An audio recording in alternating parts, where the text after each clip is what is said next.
Welcome to the World Awaits. Travel tales to inspire your wanderlust. Hi there, welcome to our winter series. This week we're headed to Greece. First up is Andrea Mitsakos, founder of Anthologist and global founder of AMPR, who takes us to some of the country's best artisans, where she buys her artifacts and shares insider tips on the best way to enjoy a Greek getaway. Welcome to the show, Andrea. Oh, thank you so much, Kirsty. I'm thrilled to be here. It's so great to have you on The World Awaits. Let's start by tell us a bit about your background and how you came to be an anthologist. Oh, thank you. I'm American, Greek Armenian American. I grew up outside of Boston. My father is a career professor, my mother a career designer. I grew up in a really lively household of women creatives. So my great aunt was an antique dealer. One grandmother was a shoemaker. My mom's mom was a shoemaker. And my dad's mom actually worked in textiles before she immigrated to America. So let's say it was all a creative hub of space and culture and travel. So what made you move to Greece? I was living in New York at the time. I was designing a handbag line actually in Milan, simultaneously running my international PR agency. And it was the middle of the financial crisis in Greece. And I was really interested to see what the manufacturing industry was here. I was manufacturing in Italy for a few years, and I decided to come to Athens to check it out. And one thing led to the next. It was really kismet. And unfortunately, I actually fell and I broke my rib. And I was literally grounded for 3 months here in Athens. So that gave me the opportunity to live in a city I hadn't lived in before. It was the middle of the financial crisis. It was winter. So it was quite an interesting time to be in Athens. That was back in 2013. And then once you start making handbags, then you're like, oh, I need to make hardware. Then you're making belts. Then I'm getting an apartment. Then I'm designing furniture. And I really felt that Greece, although it was going through this crisis, was going through a very creative time. I really believe that crisis breeds creativity, and that in many other parts of the world. And it was just a time that I felt like this was such an emerging destination, and why not see what could happen here? Also following a bit in the footsteps of my ancestors. Yeah, amazing. And obviously you're finding out and discovering some quite incredible artisans in Greece. And what makes the destination the best place to find those local sort of makers and the artifacts that you're actually now showcasing and selling as part of your business? Oh, it's a great foundation. It's so old world in that sense, much like other, I guess, European cities and other capitals. But Greece has a deep connection to its traditions, crafts like ceramics, weaving, metalwork. We happen to use a foundry that has been in operation for 3 generations, for instance, using ancient methods of pouring brass through sand molds. This is something that just doesn't happen in a lot of places today. Really, every region of the country has something unique, whether it's ceramics in the northern part of Athens, embroidery from different parts of the island. I also feel like the pace here encourages an appreciation of that. So for craftsmanship, authenticity, it really feels like people take time to appreciate their work. So as the world does what I hope to move a little bit away from fast fashion, fast decor, going back to these traditions. And that's really, to me, what cultural preservation is all about. And living in Athens, where do you find the local makers whose works that you feature? The beauty of Greece is that Greeks really like to, let's say, I share their connections a bit. So as I mentioned earlier, once you're making a handbag, for instance, then you turn to somebody who's going to make a handle for you. And then someone else is going to introduce you to someone who's going to make a belt. But when it comes to just, let's say, the traveler who I think is listening today, neighborhoods like Monastiraki, Theory here in Athens. They have some of these old workshops. You'll walk by the great buzzing bar restaurant, and then on the next block, you'll find some man who's, hand carving, hand hammering copper, right all in the center of Athens. So for me, I found everything on foot and through connections, really. So I think the more you dive deep in some of those little streets and alleys, Athens is really good for that. How long did it take you? Like, how long have you lived there, and how long did it take you to find all these little places? It's been 12 years now. Yes. So yeah, it's a long time. It is. But it really depends what you're looking for. Like in Monastiraki, there's a Sunday antiques market. My tip is to really go see those antique dealers during the week. So they're closed on Mondays because they rest after Sunday. But go check them out like Tuesday through Saturday. That's more when the locals shop. You can always ring a doorbell if it says it's closed, or you can ask one dealer maybe where somebody else is. And that's really my hint is don't go on the touristy days of Sunday morning when everybody is there, for instance. It's fun and it's lively and it's active, but don't always see a city on a weekend. I think people make that mistake when they travel. So it's always important for me to see a city, how it lives, how it is every day. That's when I really find the real treasure. Yeah, that's such a good tip. And the sorts of things, what are some of the sorts of things that you can, like when you talk about these places that you can go and knock on the door and find them, what are the sorts of things that you can find that you can take home as a really amazing keepsake from that place? Oh gosh, from antique embroideries, hand carved wood, lots of copper work. There's a lot of copper work also in the north of Greece, up outside of Thessaloniki. But there are quite a few places in Athens that sell it here. Brass work, any kind of metal work, foundry work as well, and jewelry. Jewelry is renowned in Greece, obviously, for millennia. So you'll see stores that sell, beautiful pieces that are possibly copies, but obviously in the most positive way of ancient designs. One place that I absolutely love is the Ilias Lalaounis Jewelry Museum. It's actually behind my house. And Lalaounis was actually one of the most foremost jewelry houses, is the foremost jewelry house in Greece. They're like the Cartier of Greece. And his workshop was actually behind my house. And then his daughter turned it into a museum. So it's a foundation as well to help support emerging jewelry designers. And it's just such a beautiful space and a great find.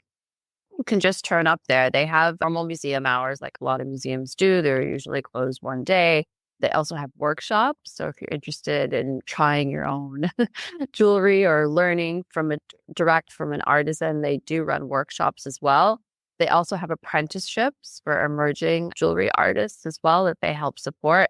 They have a gorgeous little shop. Their main store, Lalaounis, is one of my most favorite places. And when I was a kid, actually, my dad would always buy a piece of Lalaounis jewelry for my mother every Christmas. And I'm 52 this year. So back then, there was no internet, obviously. My dad would get jewelry photocopied, faxed to him. And then we would sit on the sofa and have a cup of tea, and I would circle the pieces that I loved from my mom. And then they would mail it to her. And so the first time I came to Greece, I actually went to the shop and I bought myself a piece of jewelry to continue that tradition.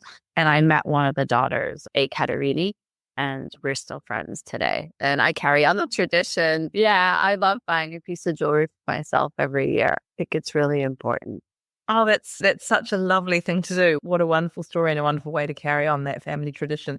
What are some of your other sort of favorite places to go to find, and also places for the creative minded? What are some of the other places that people should make sure they put on their list if they come?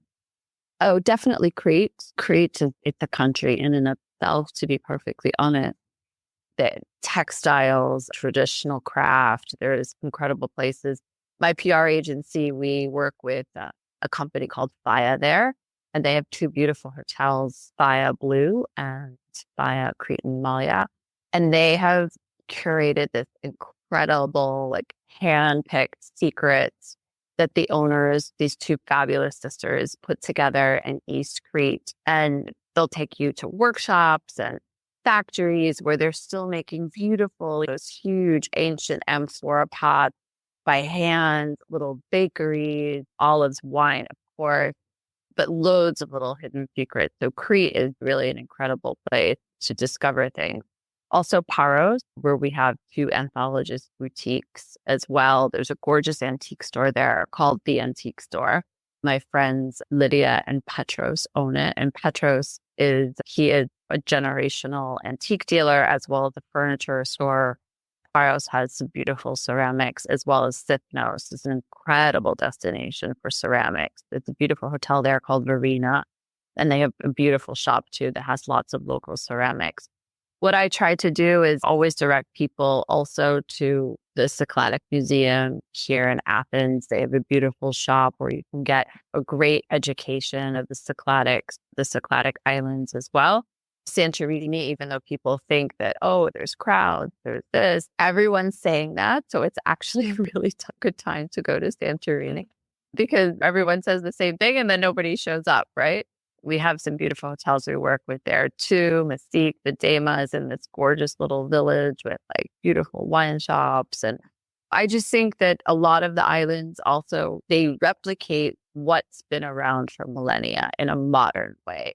So I think it's always your eye is drawn to really what you love and then take it out of that setting. When I'm working with design clients, I always educate them on this too. Feel like, what is that going to be like in my space and how can I recreate that in a modern way? What are some of the maybe lesser known places that people that may have been to Greece multiple times before and that still offer those opportunities to engage with some of those sort of ancient traditions and buy some of these beautiful artisan products? Oh, throughout Crete, there's lots of places, and there's places that you can go to purchase ceramics or even contemporary textiles. Working with those artisans, you get so much insight from the cultural heritage, but also supporting their work financially, of course. There's great pottery making workshops, and also in Crete, Dipnos, Paros, also here in Athens as well. There's plenty of places in Athens and hotels like Hotel Grand Breton, which we have a little corner in their shop there. They can direct you to workshops. As I mentioned, also the Lalonis Jewelry Museum here in Athens as well has beautiful workshops. That's all about storytelling. So I think when you go home after you've bought something that really is handcrafted and has a story behind it, you're sharing that experience then again with others. I love when people come into my showroom or into my apartment and they always say, oh, what is this? Where is this from? Where is that from? So I guess, as you mentioned earlier, I am the original anthologist by telling those stories through objects. And I think that's the most tangible way of having a memory from a holiday. Yeah. And what are there some sort of lesser known places in, say, Paros that people can go that they wouldn't normally even have thought of that to get these experiences or encounters? Lefkes, which is a small mountainous village. Mountains, of course. It's not the Alps, but it's the mountains for the Cycladic. There are some great studios there, small village. It's important also to poke around just at the beginning and the end of season instead of during July and August. Also, in the south of the islands, there are some great places that are tucked away. I think if you do a little bit of research and rent a car, like that's the best way to see Paros. And then there's hotels like where we have our shop, our Peruvian flagship is at Cosme Hotel and Perilio Hotel, was really the first proper hotel on the island. They run these beautiful trips as well that will take you throughout the island to some of these lesser known studios. Amazing. And I've seen that you've been quoted saying about the importance of us upholding these age-old artisanal traditions. Obviously, as you've explained, it's something that it's so incredible to be able to take these pieces home. And that's a way of ensuring that when you're purchasing from them, that those people can continue those traditions. What are some of the other ways and how can travelers ensure that we're a part of that cultural preservation? I always say collect, don't shop. That's my mantra.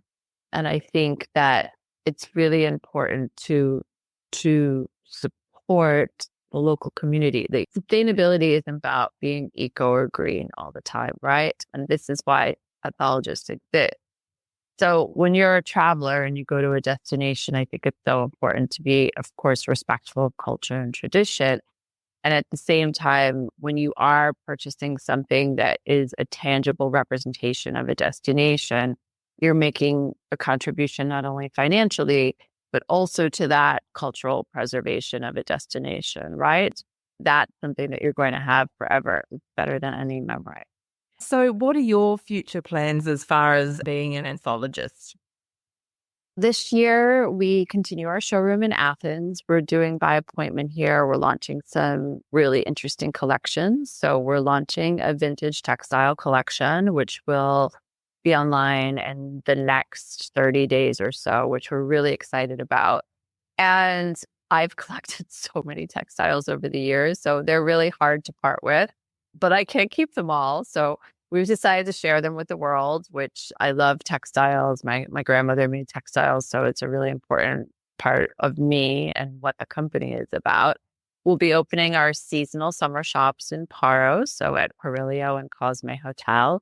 We're doing a really exciting installation in Crete at Faya Blue, which is a new boutique hotel that opened last summer. So we're really excited about that. We have a big project in Athens that I can't talk about yet, but stay tuned. So that will be done hopefully by the end of the year. We also are launching a rattan furniture line. So outside of Greece, but in Dominican Republic in the Caribbean. I recently just did my first interior design project, which was at a hotel called East Winds on the island of St. Lucia. And I created a rattan and bamboo furniture collection just for them. So we'll be launching that this year as well. Quite busy. Yes, absolutely. And for people who are coming over to Greece this year over the summertime, what are some other places that you think maybe they should go to that, putting all of that aside, just generally, what are some of your favorite places to holiday?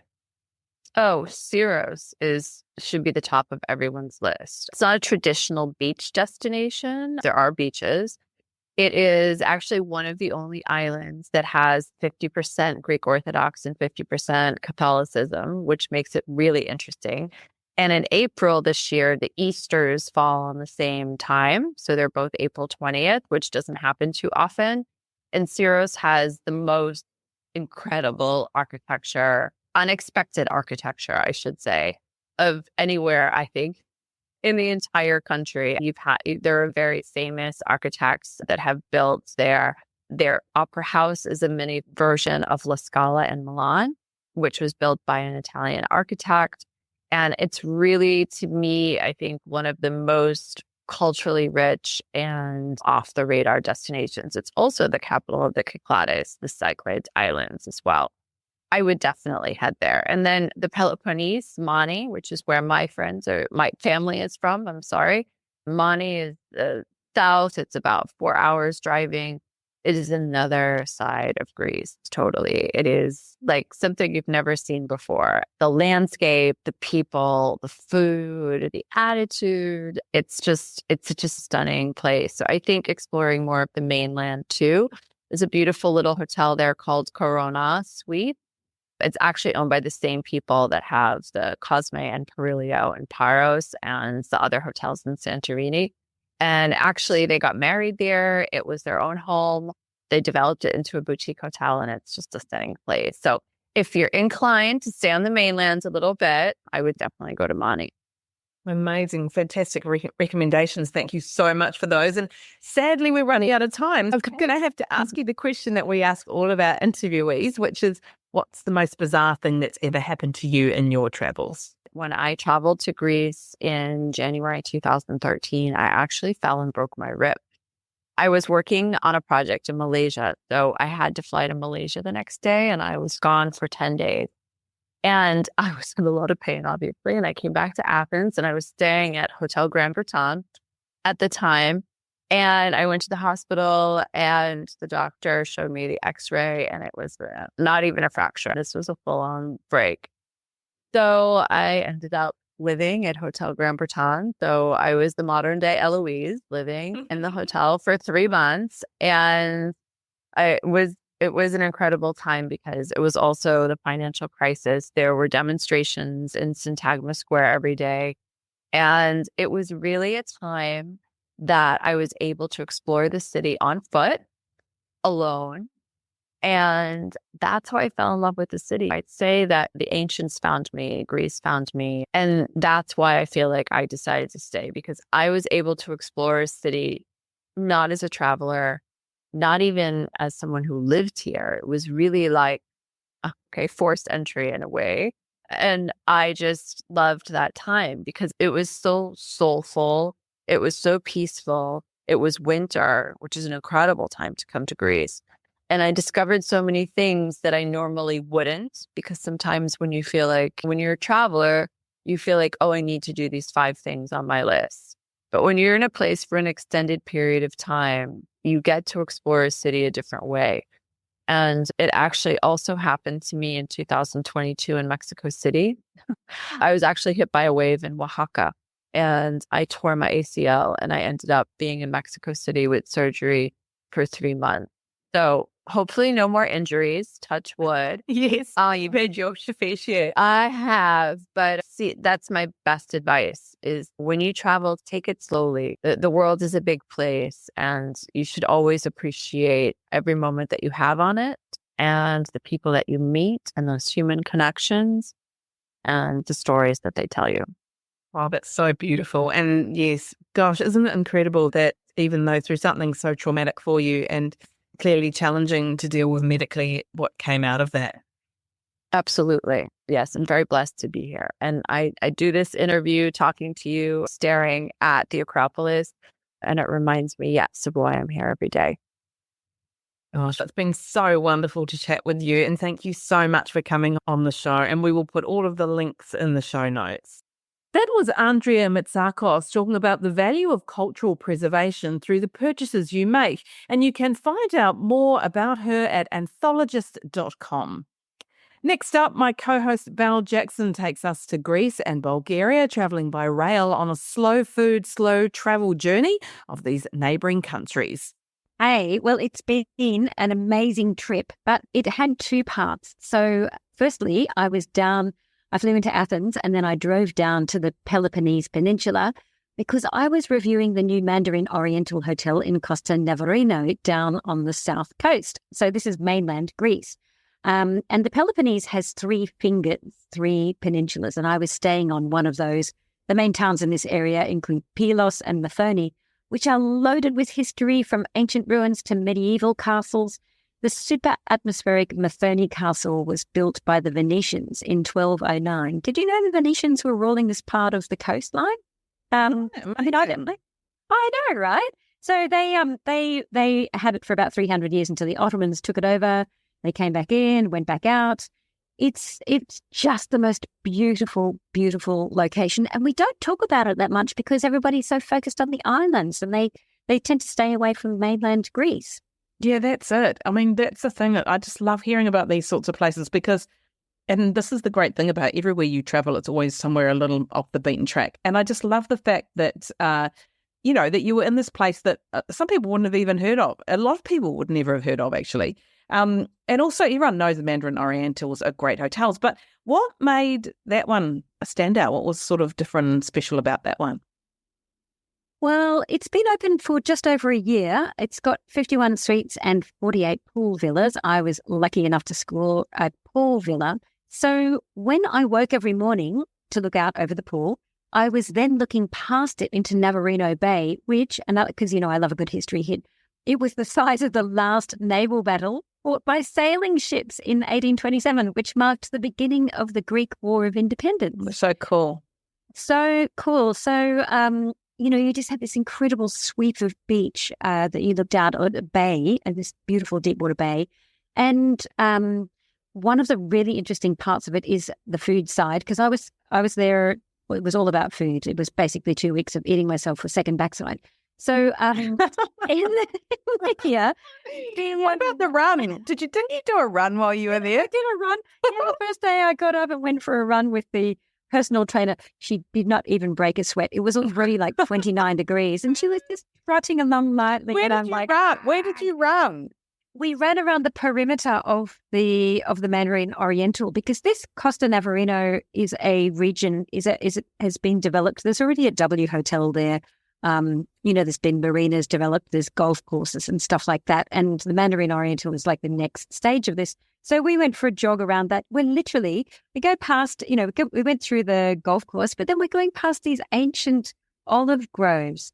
And it's still really embedded in that. And the interesting thing about those olive groves is that the olives and the fruit from these and the oils appear on the table in the restaurant. So yeah, I love that. Even though you're at an international restaurant, it is really grounded in the food from that area. And I spent a lot of time with the executive chef, Bertrand Valgueras, and he has run Michelin star restaurants in the past.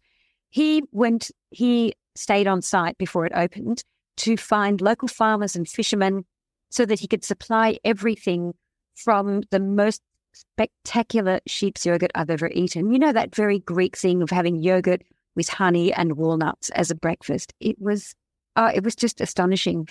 And local fish, all of the herbs, most of the herbs were sourced from within a 200-meter radius of the hotel. Meter, we're not talking kilometers. Yeah, that's great. All the fish came from the bay, like you could see where the fish came from. And it's not just important. It's obviously vitally important as far as when it comes to food miles, and but also it means that the food's just so much better because it's just literally so fresh. Oh my God, the tomatoes! We've just come out of winter here in Melbourne, so we've got these nasty pale little things. They're just like, we had a running tomato theme. Like, they are just perfect and precious and well, all the acidity from those tomatoes would have broken down all the food that you were, those kilos that you were. I'm doing myself that. Can I tell you, one of the things, they have spectacular Greek food. They also have a pizza omakase restaurant. So it's like having a degustation of pizza. It was incredible. The pizza is made on site. There's only like 12 seats. You're sitting around a bar where the pizza oven is. They've got a chef from Napoli, which of course is the home to the best pizza. And those tomatoes then appeared on it. You have not had a margarita like you would have. It was just incredible. So the food, everything is just so. Pizza to rival Italy, you reckon?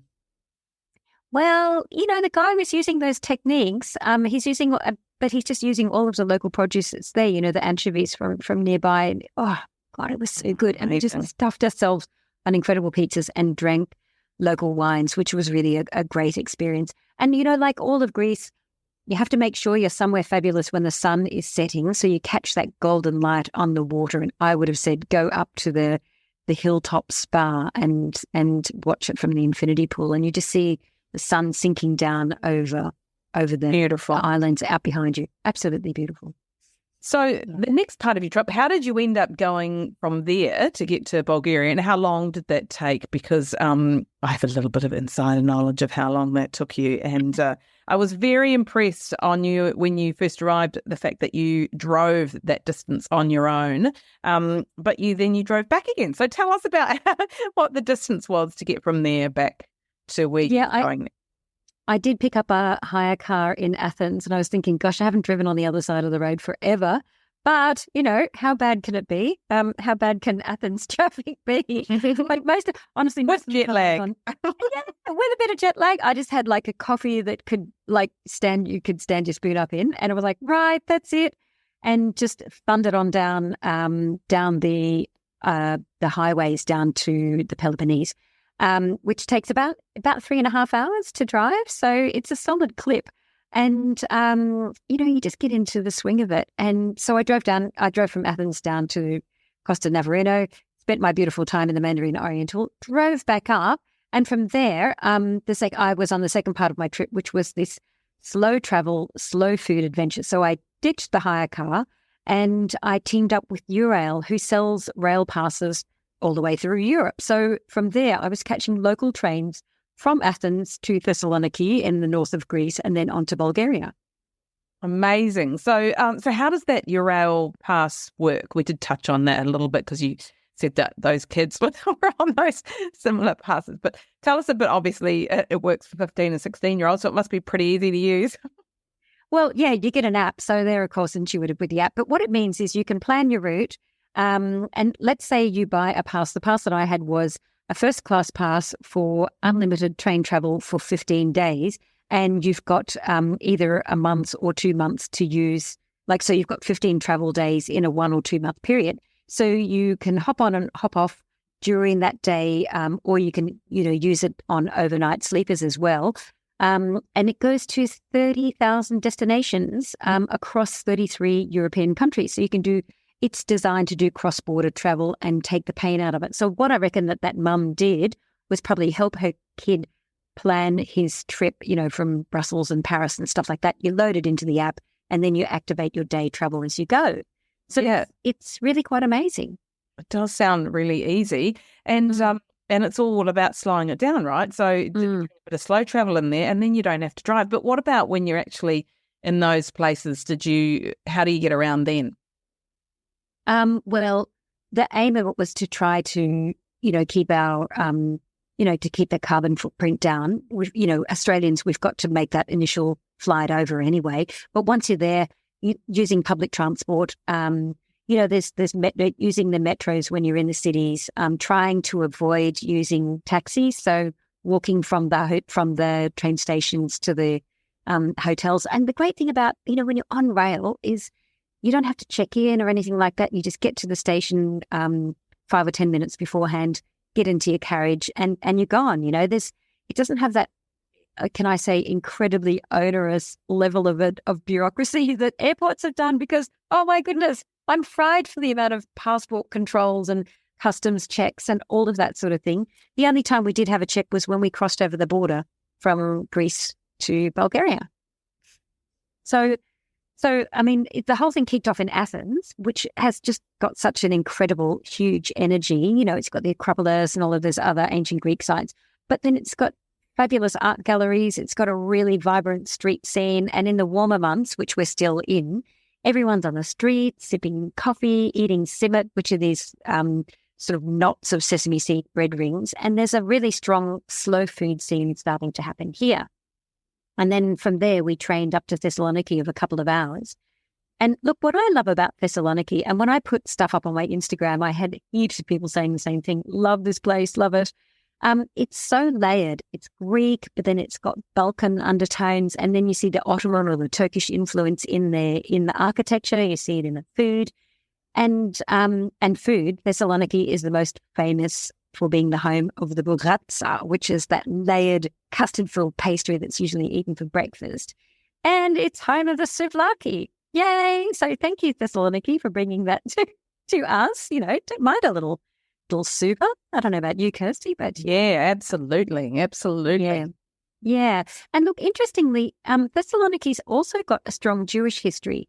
And you'll find that in such restaurants as Olympos Noosa, which was a brewery. It's been a cinema. It's been one of the best restaurants in town for 70 years or so. And we were exploring some of the dishes from all of those different periods of history and the people that have brought those food traditions together. And this trip, we did things like we went to an incredible village called Rachi, which is south of Thessaloniki. And there we met farmers who raise Greece's indigenous black pig. Stay with me here. They feed them on olives to create this unique meat. Think of it like, how Spain has the Iberico pork, which they feed the pigs acorns. So this is like the Greek version of it. It's not well known. It's something that the pigs were almost extinct. They'd pretty much been hunted out. They'd been bred out. It was cheaper and easier just to get that sort of, that your standard sort of domestic pig. But this is a really unique, it is indigenous to Greece. And so we met the owners of this incredible pork farm, and then we went to a local winery and we sat beneath these wild chestnut trees where the winemakers and the farmers shared this incredible food spread out on long tables, gorgeous local wine, pork being cooked on an open flame fire, and it was just magical. And did the pork taste like olives? It was, I'm not a big pork eater, but it was the best I've ever eaten. Hand on heart. Absolutely hand on heart. It was astonishing. And then you had more beautiful tomatoes and more gorgeous feta, and the wine matches perfectly with it because everything is from the same terroir. It's from the same soil. So it's all in absolute harmony. It was just a magical experience. You're making me very hungry. And from there, you cross the border to Bulgaria. So tell us a bit about what makes Bulgaria such a great place to visit. Well, I've got to say, the last time I was in Bulgaria was a really long time ago. I was backpacking and camping, and it was a whole different ball game. It's really overlooked, a really, really overlooked part of Europe.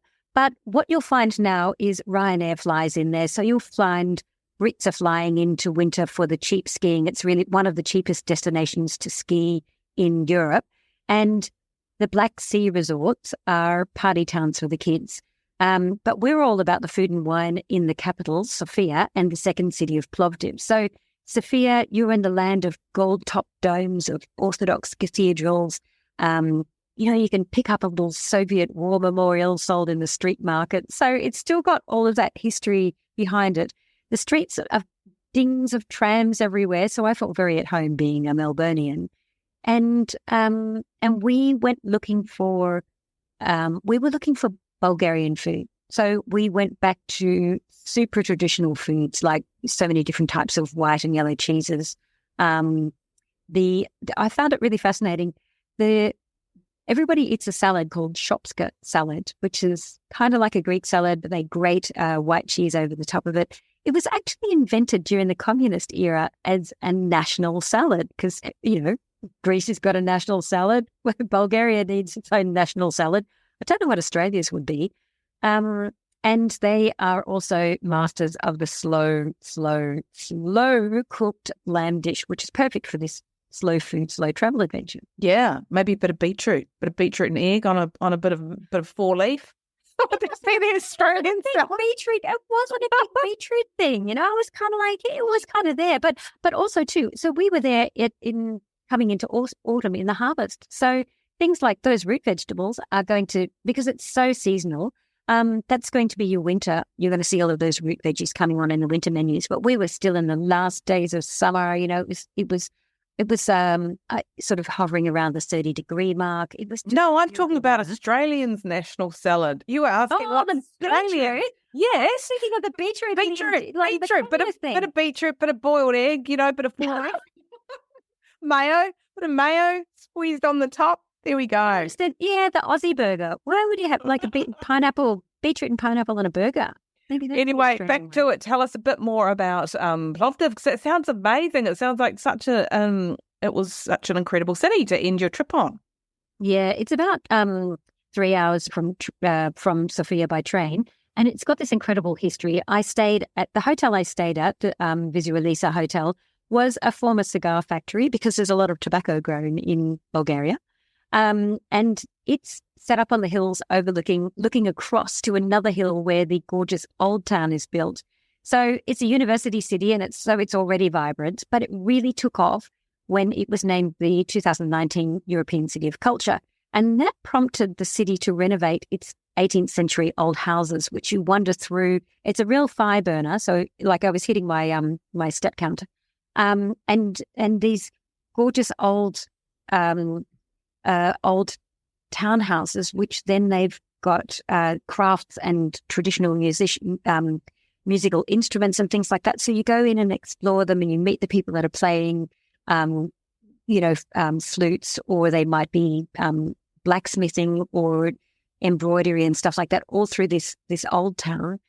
But the whole city is still built around ancient Roman ruins as well. So it's got these just literally layers. Like you look down, you think you're looking down a hill, but you're actually looking down because there's a series of Roman columns built onto the side of this, the side of the town. It's just gorgeous. Yeah, it sounds amazing. And it sounds like that whole part, the Bulgaria part of the trip would be suited to quite a few people because obviously foodies, but people that love history and culture and, and want that sort of immersive cultural experience as well. Is that sort of the key, you think? I think that, yeah, if you're looking for history and culture, it really gives it really gets into depth with that. That's its key thing. I mean, it's got fabulous cobblestone streets full of outdoor restaurants. And the people are so generous and warm. I was actually really surprised at how warmly we were welcomed. And every time you said you're Australian, everyone's like, oh, like that is like mind-blowingly far away. But, they're really innovative. They've got natural wine bars, with their local wines, because there's a lot of indigenous types of grape in this area. But I think the history really is key for this area. Yeah, absolutely. Well, it's been so great to hear all about your adventures, Belle, and we will post the stories as they're published in the media in the coming months, probably starting with how Belle took 3.5 days to get home. And we'll also put the restaurants in the show notes. And for more information about Urail, visit urail.com and also visit Belle's Instagram, Globa_Salsa. That was Belle Jackson talking about her rail adventure from Greece to Bulgaria, and you can find all her tips about where to eat and sleep in our show notes. Next week, we're talking to two remarkable women adventurers, one who is almost at the end of a journey to walk the length of the earth, and another who has paddled the length of Australia's longest river. And for those who haven't heard, we have a trip to Thailand to give away. Our friends at Avani Hotels and Resorts have partnered with us to celebrate our 100th episode, kicking off the party with a tropical holiday to give away. You can win 4 nights for 2 people in a deluxe room at Avani Plus Khao Lak with daily breakfast and dinner, airport transfers, and a Muay Thai boxing class. And all you have to do is go to the World Awaits Instagram competition post, like it and tag a friend, and follow both the World Awaits and Avani, and you're in for the win. Entrants can be located anywhere in the world, and entries close on the 31st of July. Thanks for joining us on the World Awaits Winter Series. See you next time. That's a wrap for the World Awaits this week. Click to subscribe anywhere you listen to your favourite pods. Thanks for listening. See you next week.